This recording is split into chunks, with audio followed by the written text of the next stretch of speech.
गुरु महाराज के महत्वपूर्ण ग्रंथ विभाग का विषय है अजर लोक। पहले थोड़ा हेडिंग को समझेंगे। अजर का अर्थ क्या होता है? अजर का अर्थ होता है ऐसा देश जहां बुढ़ापा नहीं आता, जहां बुढ़ापा नहीं आता। अब यहां हम देखते हैं सभी जवान जवानी से बूढ़े हो रहे हैं और बूढ़े होके जा रहे हैं। फिर वो देश क्या मरने के बाद मिलेगा कि अभी मिलेगा? जीते जी ही मिलेगा। जीते जी मिलने के लिए वो काया कौन सी है?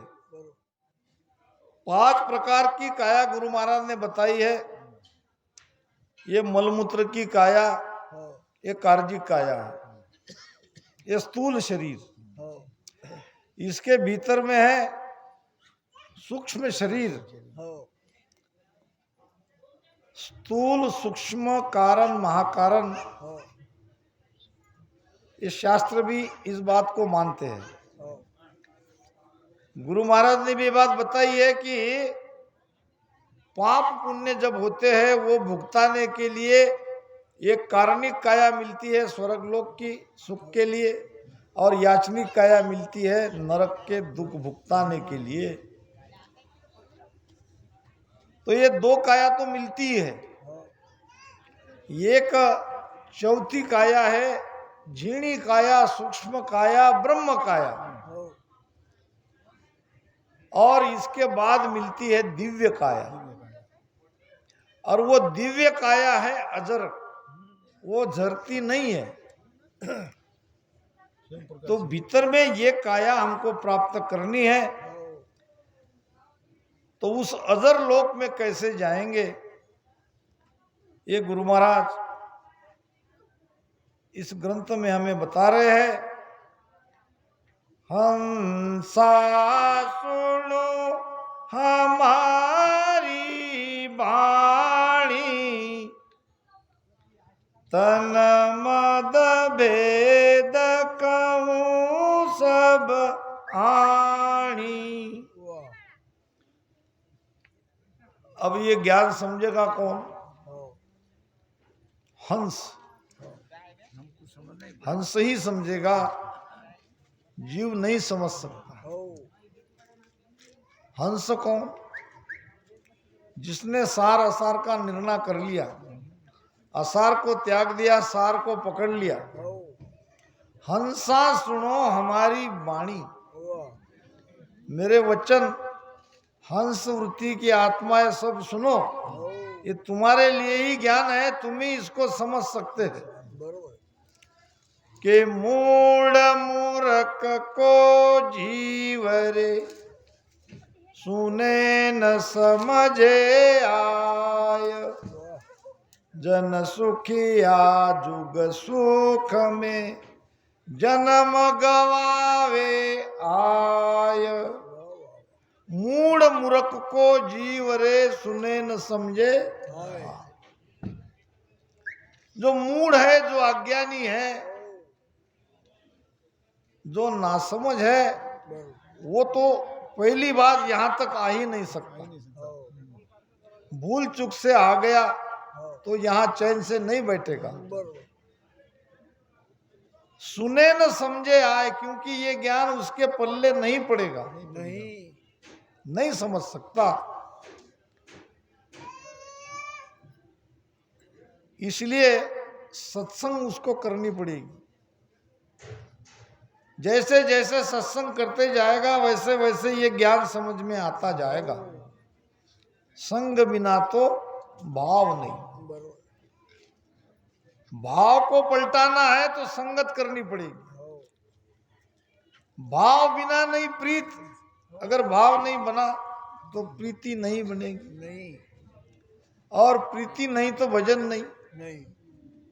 एक से एक सीढ़ी है, एक एक आधारित है। हमारी प्रीति संसार से है, सब अपने परिवार से हम जुड़े हैं, हमारा प्रेम है, हमारी प्रीति है। न चाहते हुए भी हमारी सुरती संसार से नहीं हटती है। क्या कारण है इसका? कभी सोचा आपने? क्या कभी बैठ के राम राम किया संसार में प्रेम लगने के लिए? किसी ने किया? नहीं किया। फिर संसार से इतना हम घुल-मिल कैसे गए?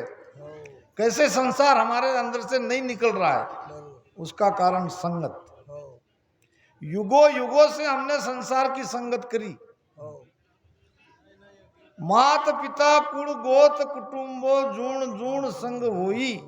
हर योनि में माता पिता मिले, परिवार मिला, रिश्ते नाते बने, और ये संस्कार है हम पर, ये संगत का गुण है। जगत का संग करने से जगत से प्रेम हुआ, अब वो प्रेम नहीं छूट रहा है।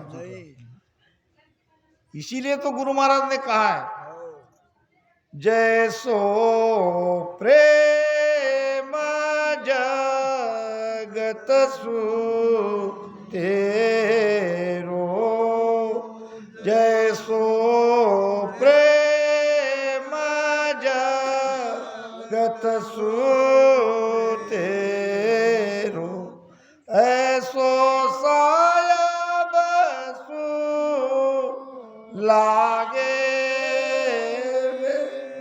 ऐसो सायब सु लागे तो सुन तीरता बारन लागे, तो सुन तीरता बारन लागे, नाव तुरत घट जागे, नाव तुरत घट जागे। अब ये विज्ञान को समझो, हमारा प्रेम जगत से कैसा लगा, क्यों लगा, क्या किया, बस वही यहां करो, पलट जाओ। जैसो प्रेम जगत सु तेरो, ऐसे ही जगत से हमने प्रेम नहीं किया, ऐसे ही परिवार से हमने प्रेम नहीं किया, युगों युगों से उनका संग किया। अब संग सत की करो, सत्संगत करो। साध संग जुग जुग में कीना, जिनी कारज कीना, जिन्होंने संतों की संगत करी उनका कार्य हुआ, उनके जीवन में सुधार आया, उनके जीवन में आनंद आया। तो आप पलटो, सत्संगत सब में सिरदारा, ये सत्संगत बड़ी गुणकारी है। सर्वश्रेष्ठ जगत में कुछ है, आज नहीं तो कल ये गुण करेगी, जरूर करेगी। यही एक उपाय है। अगर कुछ ना भी पल्ले पड़े, कुछ ना भी इस ज्ञान को समझे, सत्संग में आते रहो, सत्संग करते रहो। रंग लागत लागत लागत है, भय भागत भागत भागत है, अनंत जन्म का सूता हंसा जागत जागत जागत है। अब जिनको ज्ञान पर विश्वास है, जरूर एक दिन वो जगेगा।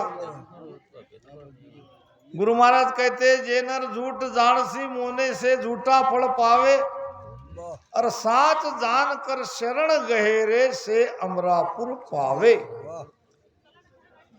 जिन्होंने गुरु महाराज के ज्ञान पर विश्वास किया, वो एक न एक दिन उस अमर लोक में जाएगा, कभी न कोई उनका भ्रम दूर होगा। तो ये अनंत की यात्रा है, इसका पहला पड़ाव है सत्संग। तो गुरु महाराज कह रहे हैं कि समझवान बिन कोई न समझे, मैं कहाँ लग कहूं बिचारी। यहां भी समझवान चाहिए। यहाँ भी हंस वृत्ति की आत्माएं चाहिए।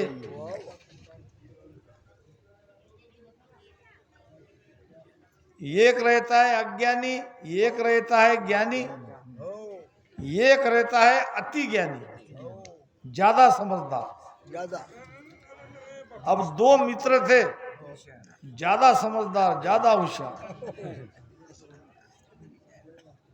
दोनों में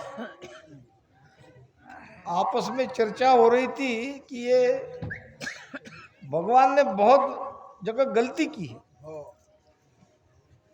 चलो हम देखते हैं भगवान ने कहां कहां गलती करी। दोनों मित्र गए। अब एक कागज और एक पेन ले लिया और कहा कि मैं बताऊंगा, वो गलती लिखना। अब एक बेल के पास आया। बेल थी वो कद्दू की। कद्दू समझते ना, इतना बड़ा फल रहता, और बेल कितनी रहती, पतली सी। इतनी पतली बेल और इतना बड़ा उसका फल। लिखो गलती नंबर 1। लिख लिया उसने भगवान की गलती। एक बेल बहुत पतली और फल उसका बहुत बड़ा। गलती नंबर 1। अब ऐसी गलती ढूंढने ढूंढने निकले, एक आम के पेड़ के नीचे आए। आम लगे थे कच्चे। कच्चे आम बड़े मजबूत रहते, पत्थर के जैसे। उस आम के तरफ देख के उसने लिखा, लिखो गलती नंबर 2। भाई क्या है गलती, बताओ तो सही। पेड़ कितना बड़ा, देखो इतना, और उसके फल इतना बड़ा पेड़ और इतनी छोटी से उसके फल। गलती नंबर 2 लिख दिया। लिख दिया। इतने में हवा का झोंका आया और ये आम की तरफ देख रहा था। ऊपर से एक आम नीचे गिरा, वो उसके नाक पे आके गिरा। इतने ऊपर से पत्थर के जैसा आम उसके नाक पे एकाएक आके गिरने से चक्कर खाके गिर गया। गिर गया। क्या हुआ, क्या हुआ? इधर उधर से 2-3 लोग दूसरे आ गए। किसी ने पानी पिलाया, किसी ने हवा दी, कोई उठाया।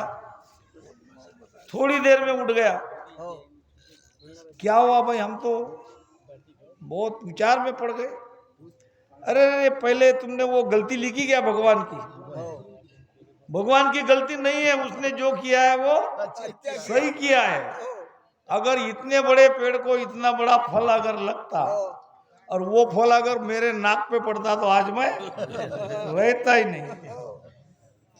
तो परमात्मा जो करता है वो ठीक करता है, ये मान के हमको समझना है। तो संसार में ऐसे ज्ञानियों की कोई कमी नहीं है, ज्ञानियों की कमी नहीं है। इसीलिए समझवान चाहिए, भेदी चाहिए।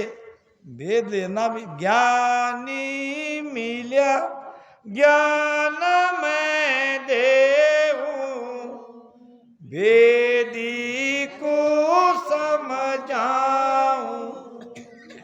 ज्ञानी मिल्या ज्ञान मैं देऊं और भेदी को समझाऊं।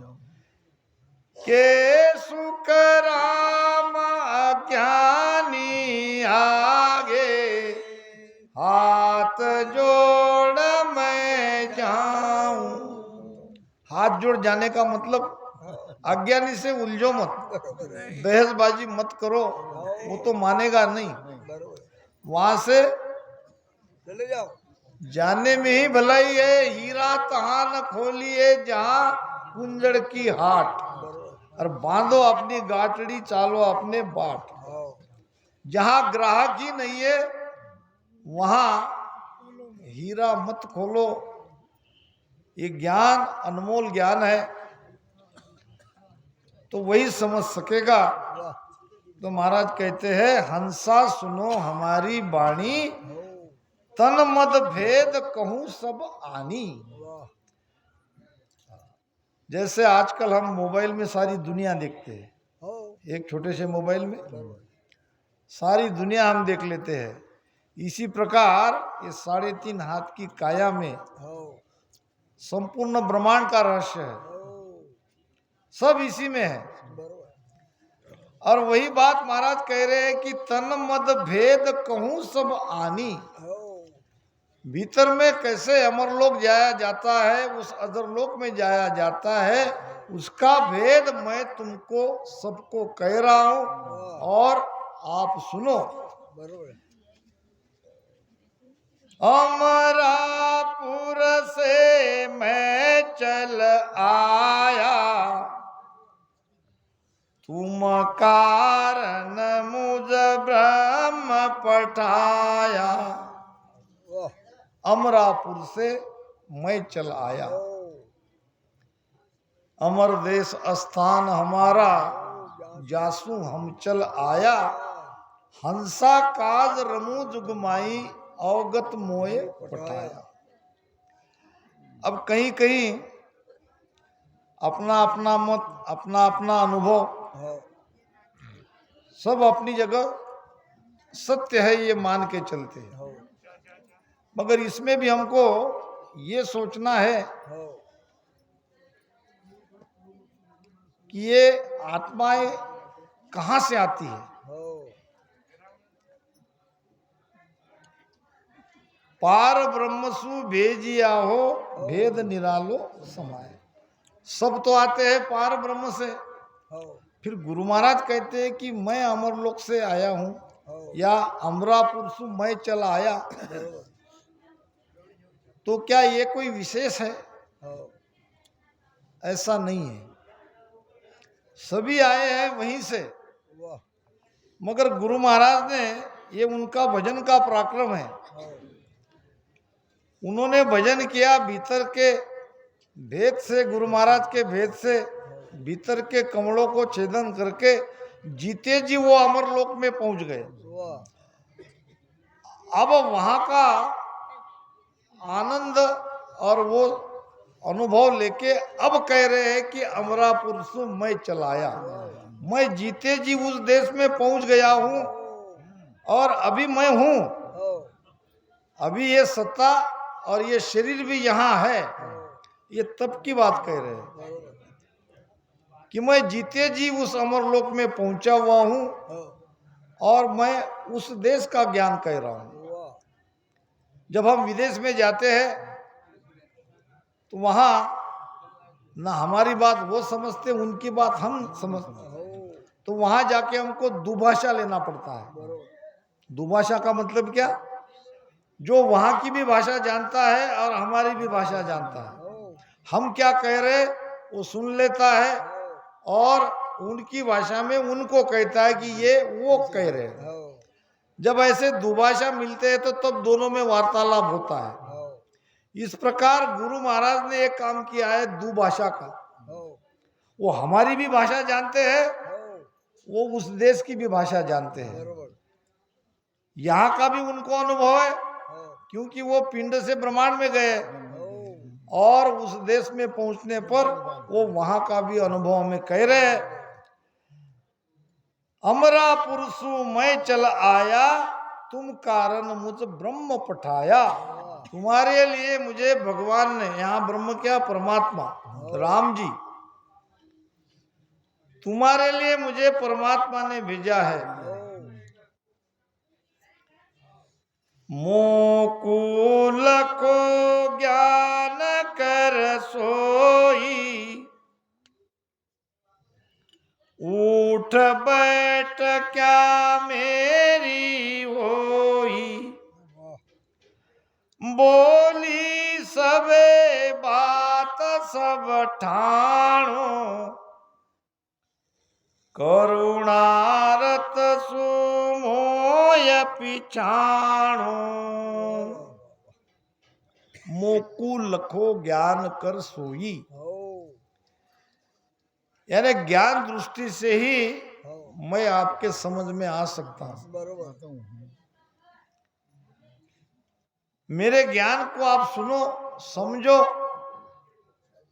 फिर मैं किस देश की बात कर रहा हूं, हाँ, किस देश का ज्ञान आपको दे रहा हूं, वाह, वो आपके समझ में आएगा। हाँ, ज्ञान सुने सुन चेत जोरे, ओ, सिमरो ने, ये ज्ञान सुनने के बाद ही समझ में आएगा।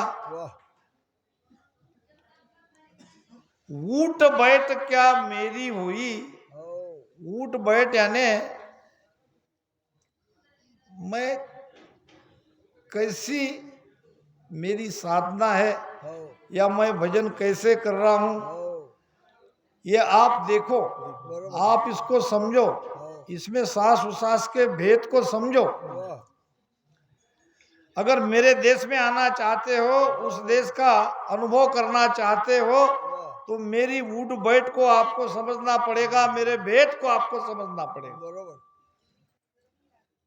सांस उसास में जो मैं राम राम रटन की बात आपको कह रहा हूं, जो मैंने किया है वही आप करो, हाँ, उसको आप धारण करो। बरोबर, बोली सबे बात सब ठाणो, मेरे ज्ञान मेरे वचन वाह, सबको आप ध्यान में लो, हाँ, क्योंकि ये उस देश का ज्ञान है, अनुभव ज्ञान है। हाँ, यहाँ कोई पाखंडबाजी नहीं है, बरोबर, ये सत्य ज्ञान है। हाँ, एक कोई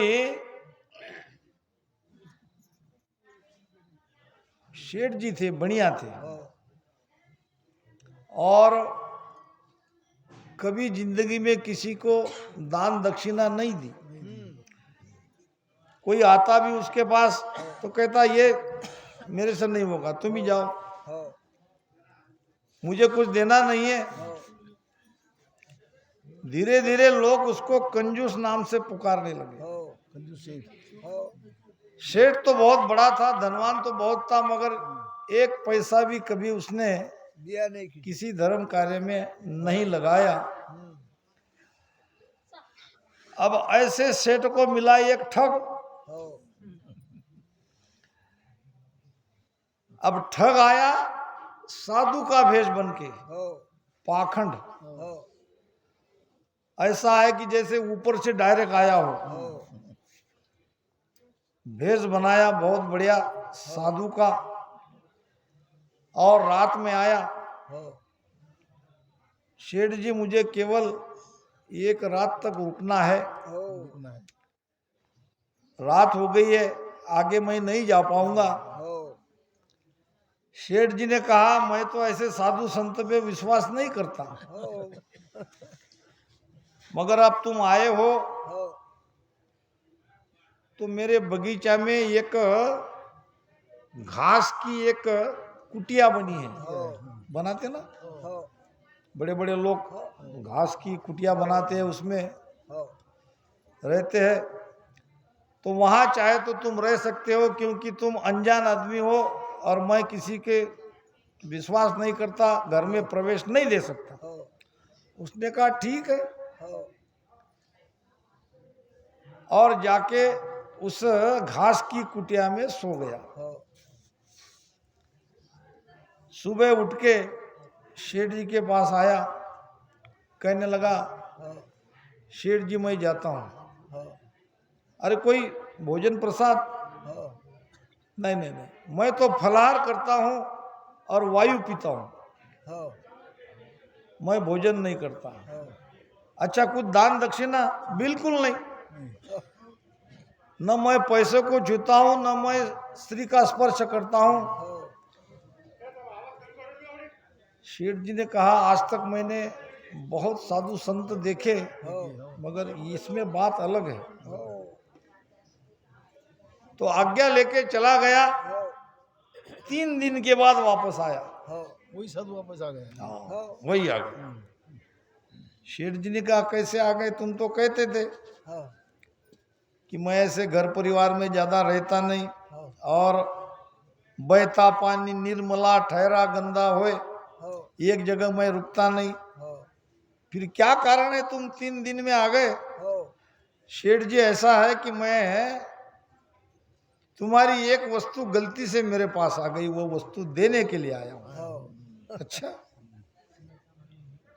भाई, वहां मेरी कोई वस्तु थी नहीं, हाँ, और ऐसी कौन सी वस्तु है कि तुमको देने के लिए ये आना पड़ा? हो तो मेरे बाल में हो तुम्हारे घास का एक तिनका आ गया। घास का एक हो तिनका मेरे बाल में आ गया, वो देने आया हूं। वाह सेठ जी ने कहा, धन्य वो महात्मा, आज कलयुग में आपके जैसे महात्मा है। हो एक तिनका गलती से तुम्हारे सिर में वो बाल के साथ चला गया, वो देने के लिए तुम आए हो। हो धन्य हो महात्मा। हो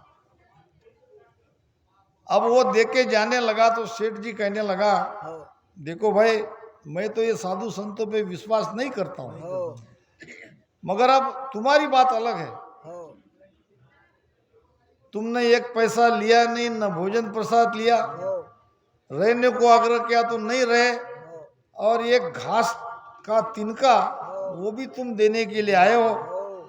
तो मेरे मन में गंगा स्नान करने की इच्छा कई वर्षों से है, हो मगर मैं जा नहीं पाया क्योंकि विश्वास नहीं करता मैं। घर में पत्नी है, नौकर चाकर है, मेरा किसी पे विश्वास नहीं है। हो अगर तुम मेरे घर पे 2 दिन रहोगे हो तो मैं गंगा स्नान करके आ जाऊंगा। वाह ठग ने कहा, हो सेठ जी वैसे तो मैं 1 दिन से ज्यादा किसी के घर पे रहता नहीं हूँ, हो मगर अब तुम गंगा स्नान की बात कर रहे हो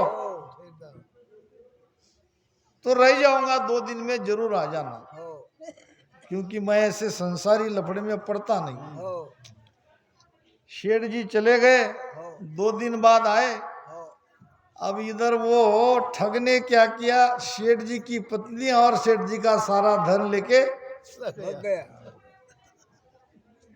तो संसार में ऐसे पाखंडियों की कोई कमी नहीं। नहीं है महाराज कहते हैं,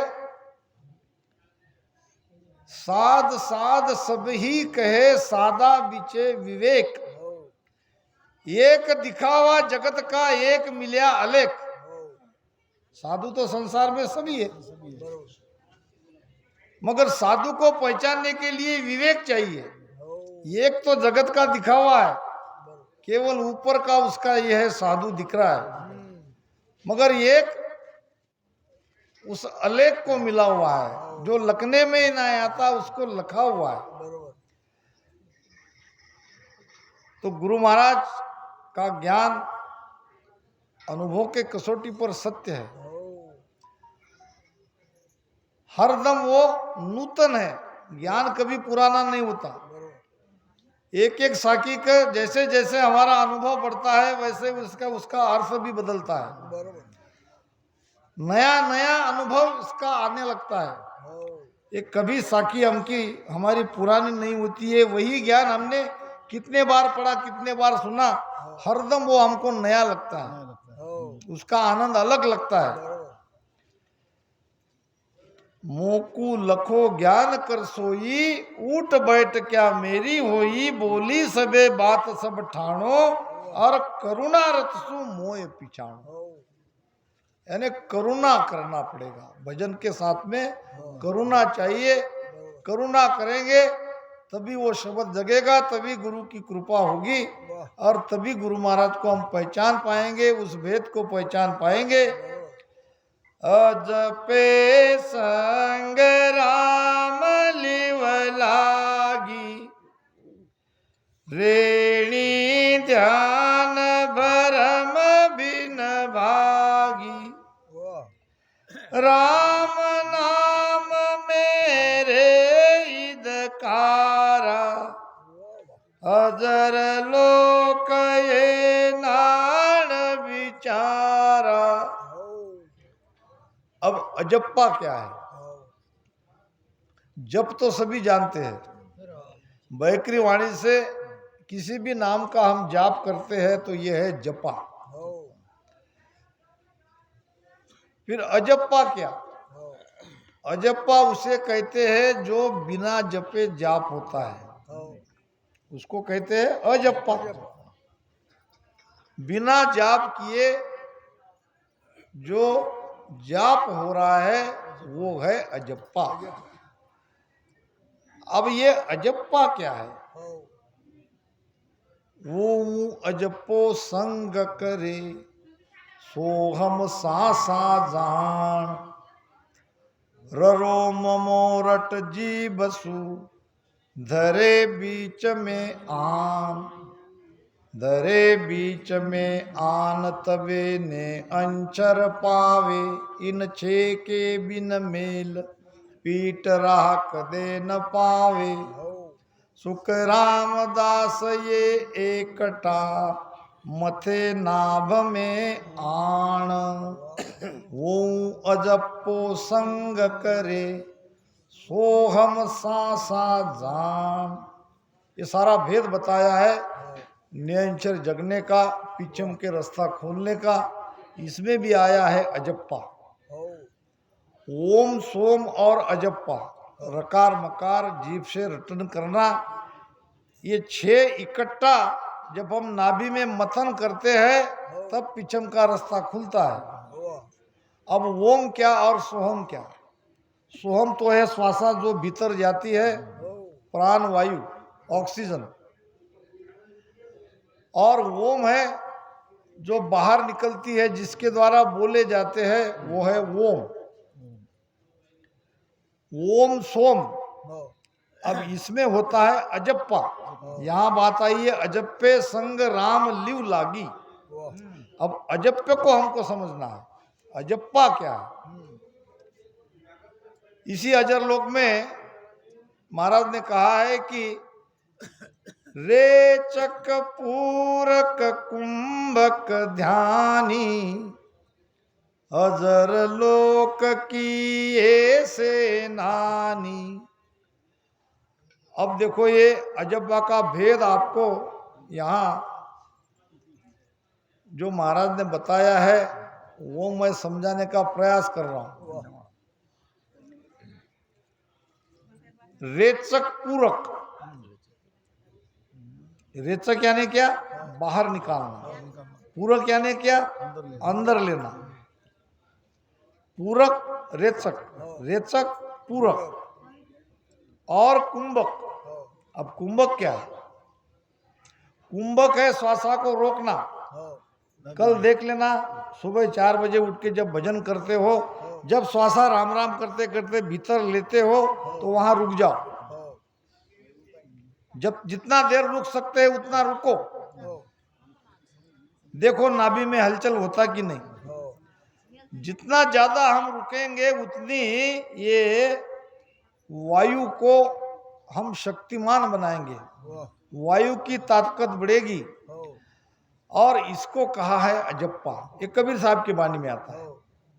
जितनी देर तक हम, क्योंकि हमारा सारा काम श्वासा के आधार पर ही है, श्वासा को जितनी देर राम राम करते करते अंदर रोक सकते हो रोको।